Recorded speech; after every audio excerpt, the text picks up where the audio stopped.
1000 बच्चे सामने बैठे होते हैं, 2000 बच्चे सामने बैठे होते हैं, उनसे पूछता हूं कि आप में से कितने लोग नौकरी करना चाहते हैं? 99.1%, 99.9% बच्चे तक कहते हैं साहब हम नौकरी करना चाहते हैं। मेरा सवाल हर जगह यही होता है कि अगर हमारे स्कूलों से निकलने वाले 99.9, 100% बच्चे अगर नौकरियां ढूंढते रहेंगे तो फिर नौकरियां देने वाले कहां से आएंगे? अगर हम सिर्फ अपने स्कूलों से नौकरियां ढूंढने वाले लोग पैदा करेंगे तो नौकरियां देने वाले लोग कहां से आएंगे? कोई भी प्रोडक्ट खरीदना हो लोग अमेज़न पे खरीदते हैं। हमारे यहां का लड़का उसको चलाता है, मेहनत करके उसका सॉफ्टवेयर बनाता है, हमारे आईआईटी से निकला हुआ।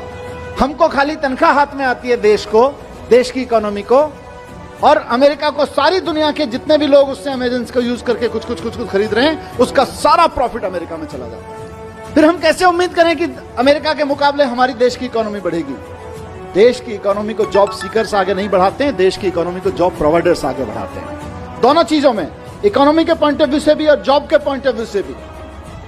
और इसको गांठ बांधने में चाहता हूं सारे प्रिंसिपल, सारे टीचर्स, हमारे जितने साथी हैं। जिस वक्त हम देशभक्ति की बात करते हैं ना, कि जब दुश्मन की सेना सामने खड़ी हो तो देश के लिए जान देना देशभक्ति है, लेकिन जब बेरोजगारों की सेना सामने खड़ी हो तो देश के लिए नौकरियां देना देशभक्ति है। आप अपने स्कूलों से देशभक्त पैदा करें। हम खूब 15 अगस्त मनाएं, खूब 26 जनवरी मनाएं, अपने लड़के लड़कियों को तैयार करें देश के लिए जान देने के लिए, लेकिन साथ साथ अपने लड़के लड़कियों को तैयार करें देश को नौकरियां देने के लिए। क्योंकि नौकरियां नहीं रहेंगी तो जितने सुसाइड देश भर में हो जाते हैं उससे कम लोग बॉर्डर पे मारे जाते हैं। अगर आप बॉर्डर की बात करें तो अभी दुश्मन की सेना से जो खतरा है वो तो होता ही है, किसी भी मुल्क को होता है, लेकिन सबसे ज्यादा खतरा देश के नौजवानों को आज बेरोजगारी से है। और बेरोजगारी का मुकाबला करने के लिए हमें देशभक्त पैदा करने पड़ेंगे, ऐसे देशभक्त पैदा करने पड़ेंगे जो हजारों लोगों को नौकरियां दे सके।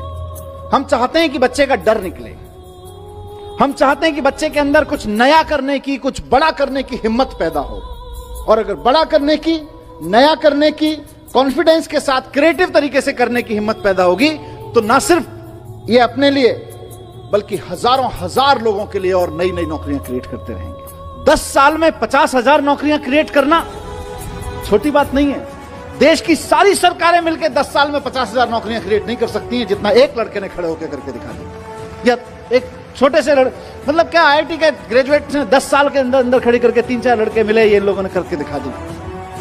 सारी सरकारें मिलकर उतनी नौकरियां नहीं पैदा कर सकती। कितनी पोजीशन क्रिएट करोगे आप सरकारों में? कंपनियां, एग्जिस्टिंग कंपनियां कितनी पोजीशन क्रिएट करोगे? वहां से नहीं निकलेंगी, नया सोचने से, बड़ा सोचने वालों की निकलेंगी। और आज अनफॉर्चुनेटली जो बहुत बड़ी कंपनियां हैं, मल्टीनेशनल कंपनियां हैं, उनमें जॉब्स बढ़ने वाले नहीं है।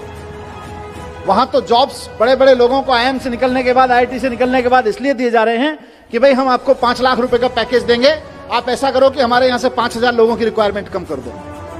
ऐसा काम करके दिखाओ। तो बड़ी कंपनियों में जॉब्स नहीं निकलेंगे। बहुत बड़ी कंपनियां जो मल्टीनेशनल कंपनियां हैं उनमें ज्यादा जॉब नहीं निकलेंगे। वहां तो इसी काम के लिए है। और सबसे बड़ी चीज नया, आज की तारीख में मार्केट में जो नौकरियां हैं उनके लिए तो हमें बच्चों को तैयार करना ही करना है, लेकिन साथ साथ ऐसी नौकरियां जो आज की तारीख में एग्जिस्ट नहीं करती हैं उनके लिए भी बच्चों को तैयार करना है। और दूसरी चीज ये भी है कि सिर्फ नौकरी देना नहीं है, आप इसको देश के पॉइंट ऑफ व्यू से देखिए। आप सोच के देखिए कि किसी स्कूल में पढ़ते होंगे, वहां से निकल के उसी माइंडसेट के साथ की नौकरी करनी है, जाके अमेरिका की एक बड़ी कंपनी में नौकरी कर ली। अब नुकसान क्या होता है? नुकसान यह होता है कि हम और आप मिलके बच्चों पे मेहनत करते हैं, मेहनत करके उसे आईआईटी, आईएम भेजते हैं, उसके बाद अमेरिका की कंपनी में नौकरी करता है, क्योंकि हमारे यहां तो नौकरी देने वाले लोग हैं नहीं, नौकरियां बनाने वाले लोग हैं नहीं, नौकरियां प्रोड्यूस करने वाले लोग हैं नहीं। तो वो जाके अमेरिका की किसी कंपनी में नौकरी करता है, लेकिन अमेरिका सारा स्किल के बावजूद, अमेरिका की कंपनी में नौकरी करने के बाद आप सबके, हमारे सब मेहनत के बाद जो हमको हासिल होता है वो कुल मिला के एक लड़के की तनख्वाह हासिल होती है, इससे ज्यादा कुछ नहीं हासिल होता। और वो जब दुनिया भर के प्रोडक्ट अमेरिका की एक वेबसाइट पे सेल कराता है सॉफ्टवेयर बना के, तो फायदा फिर अमेरिका को होता है। सारी दुनिया में किसी कंपनी विशेष की बात नहीं है, लेकिन आप सोच के देखिए, और मैं कोई स्वदेशी का रोमांटिसिज्म भी नहीं पेश कर रहा हूं, मैं इकोनॉमी की बात कर रहा हूं कि सारी दुनिया में कोई भी प्रोडक्ट खरीदना हो लोग अमेज़न पे खरीदते हैं। हमारे यहाँ का लड़का उसको चलाता है, मेहनत करके उसका सॉफ्टवेयर बनाता है, हमारे आईआईटी से निकला हुआ। हमको खाली तनख्वाह हाथ में आती है देश को, देश की इकोनॉमी को, और अमेरिका को सारी दुनिया के जितने भी लोग उससे अमेजन को यूज करके कुछ खरीद रहे हैं, उसका सारा प्रॉफिट अमेरिका में चला जाता है। फिर हम कैसे उम्मीद करें कि अमेरिका के मुकाबले हमारी देश की इकोनॉमी बढ़ेगी? देश की इकोनॉमी को जॉब सीकर्स आगे नहीं बढ़ाते हैं, देश की इकोनॉमी को जॉब प्रोवाइडर्स आगे बढ़ाते हैं। बहुत बार ऐसा हुआ है कि फॉरेन डेलीगेट्स, वहां के मंत्री, वहां के ऑफिसर, वहां के बिजनेस डेलीगेट्स आके, वहां के यूनिवर्सिटी के प्रोफेसर्स आके मेरे साथ डिस्कस कर रहे हों, और 15, 20, 25 मिनट की बातचीत में जब वो 10-15 मिनट बात अपनी रख लेते हैं और हम अभिभूत होते हैं, यार हमारे पास इतना बढ़िया सैनिटेशन प्लान क्यों नहीं है, हमारे पास इतना बढ़िया ट्रैफिक प्लान क्यों नहीं है। उसके बाद जैसे ही कहीं से एजुकेशन पे बात आती है और एजुकेशन से हैप्पीनेस पे बात आती है, उसके बाद उनका इंटरेस्ट अपना माल बेचने में नहीं होता। फिर वो बोलते हैं जी हम 3 दिन और हैं, हमें कोई स्कूल दिखा दोगे क्या? क्योंकि सारी दुनिया इस बात से जूझ रही है कि यार हम पढ़ा लिखा तो रहे हैं, हम सक्सेसफुल तो बना रहे हैं बच्चों को, लेकिन हैप्पी नहीं बना रहे। और बंदूकें सिर्फ पाकिस्तान भारत के बॉर्डर पर नहीं तनी हुई हैं, घर घर में तनी हुई हैं। उसका सॉल्यूशन दुनिया भर में ढूंढा जा रहा है, सिर्फ यही नहीं, और घर घर के नहीं, अमेरिका जैसे देशों में तो स्कूलों में तनी हुई हैं।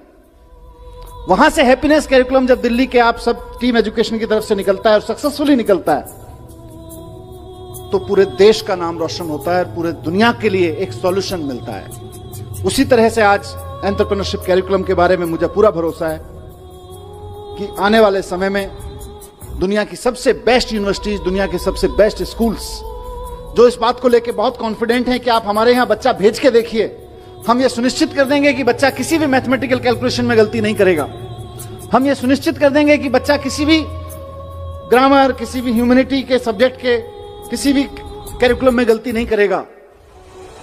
वो इस बात को समझेंगे कि हमने बच्चे को स्किल्स तो दे दिए, नॉलेज तो दे दी, पर उस नॉलेज का बच्चा क्या करे, उस नॉलेज के सहारे अपनी जिंदगी कैसे जिए और दूसरों को जीने में मदद कैसे करे, उसको अगर अप्लाई करना है तो एंटरप्रेन्योरशिप कैरिकुलम को समझना पड़ेगा, एंटरप्रेन्योरशिप माइंडसेट को समझना पड़ेगा। और मैं बड़ी बड़ी बातें छोड़ दीजिए, दुनिया देखे ना देखे, हमें तो अपनी प्रॉब्लम भी तो देखनी है। हमारी अपनी प्रॉब्लम्स कितनी है?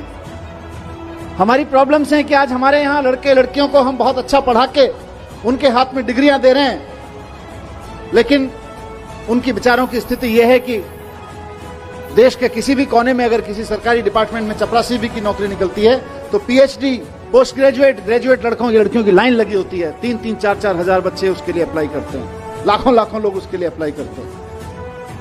क्यों? क्योंकि हमने पीएचडी की डिग्री तो दे दी, नॉलेज तो दे दी, पोस्ट ग्रेजुएशन की डिग्री तो दे दी, नॉलेज तो दे दी, ग्रेजुएशन की डिग्री, नॉलेज तो दे दी, लेकिन उसका करना क्या है ये नहीं दिया। उस नॉलेज के बेस पे मैं क्या कर सकता हूं ये नहीं दिया। इस नॉलेज के बेस पे क्या कर सकते हैं, इसी का नाम एंटरप्रेन्योरशिप कैरिकुलम है, इसी का नाम एंटरप्रेन्योरशिप माइंडसेट है। तो हमारे देश की सबसे बड़ी समस्या जो अनएम्प्लॉयमेंट है आज की तारीख में, उसका समाधान इससे निकलने वाला है कि अगर 1% बच्चे भी आगे बढ़ के एक्चुअली एंटरप्रेन्योर्स बनने की दिशा में चल पड़े तो इंडिया को सुपर पावर